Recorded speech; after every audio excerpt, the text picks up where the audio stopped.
वसंतराव दादांनी स्वतः हा निर्णय माननीय अध्यक्षांनी दिलाय, त्यामुळे मी खरोखर त्या संदर्भात आनंद व्यक्त करतो।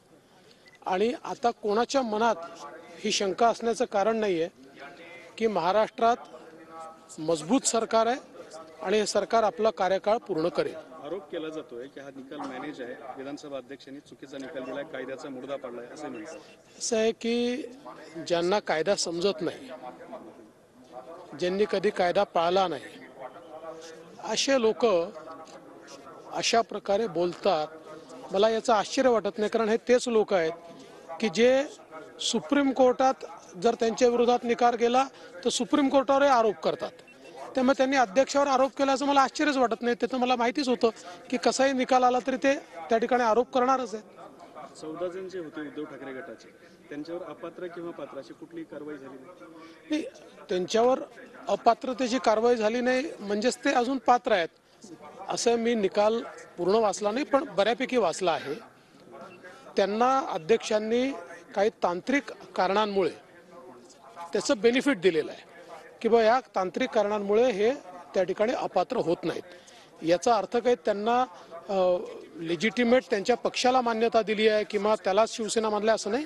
मूळ शिवसेना पक्ष जो डिसाईड करायला माननीय सर्वोच्च न्यायालयाने सांगितला होता, तो शिवसेना पक्ष अतिशय रिझंड पद्धतीने अध्यक्षांनी शिंदे साहेबांचा त्या ठिकाणी ठरवलेला आहे। जे 3 इश्यूज सर्वोच्च न्यायालयाने कॉइन करून दिले होते त्याचं अतिशय विस्तृत आणि स्पष्ट कायदेशीर अशा प्रकारचं विवेचन हे माननीय अध्यक्षांनी केलेलं आहे। उदाहरणादाखल शिवसेनेची आताची जी काही उद्धव ठाकरेंच्या अंतर्गत जी काही फळी होती ती त्यांच्या संविधानानुसार नव्हती। जे संविधान त्यांनी सबमिट केलं होतं त्यानुसार निवड झाली नव्हती। त्यामुळे जर निवडच संविधानाप्रमाणे झाली नाही तर नियमानुसार ते त्या ठिकाणी पात्रच होत नाहीत। त्यामुळे अशा अनेक गोष्टी त्यांनी सांगितलेल्या आहेत। अर्थात आता कायदे तज्ज्ञ त्याचं विवेचन करतील, पुढे कोणाला काय करायचं ते करेल।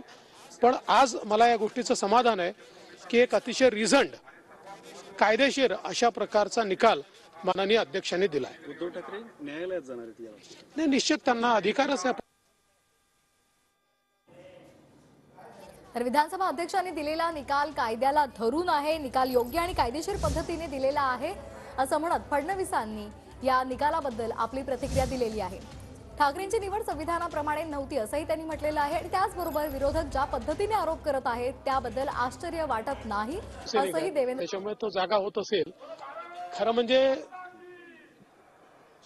जी काही त्यांची स्ट्रॅटेजी होती ती मला असं वाटतं कालच्या निकालामुळे पूर्णपणे फ्लॅट झाली आहे। भाऊ, हे याच्या कार्यक्रमाबद्दलचा एक नवीन प्रयोग होतोय, पाईपलाईनद्वारे शेतापर्यंत पाणी, हा एक फार महत्वाकांक्षी आणि पायलट प्रोजेक्ट होऊ शकतो महाराष्ट्रात। नाही, निश्चितपणे मी आमदार प्रशांत बंब यांचं मनापासून अभिनंदन करतो की एक असा प्रोजेक्ट त्यांनी तयार केलाय।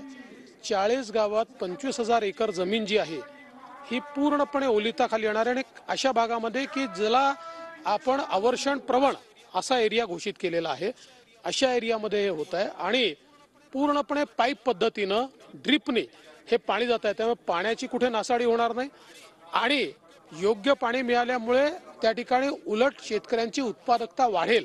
मला वाटतं अतिशय चांगला प्रयोग आहे। अन्य ठिकाणी देखील आम्ही हा करू। संभाजीनगरच्या प्रमाणपत्र सगळ्यांना भेटत नाहीत असा एक दावा केला जातो। नाही, प्रमाणपत्र मिळाले पाहिजे। या संदर्भात जे काही आपल्याला चांगल्यात चांगलं करता येईल, सोपी करता येईल त्याचा प्रयत्न माननीय मुख्यमंत्री करतायत आणि मला विश्वास आहे की आता मिळायला सुरुवात देखील झाली आहे आणि एकदा मुख्यमंत्र्यांनी पुढचे सगळे निर्णय घेतले की ते चांगलं होईल सगळं। भाऊ, संभाजीनगरची पाणी पुरवठा योजना ज्याच्यासाठी तुम्ही पैसे दिले होते त्याला 825 कोटी रुपयाची पुन्हा आवश्यकता आहे, पण त्याला जेवढे पैसे लागतील तेवढे आम्ही देऊ।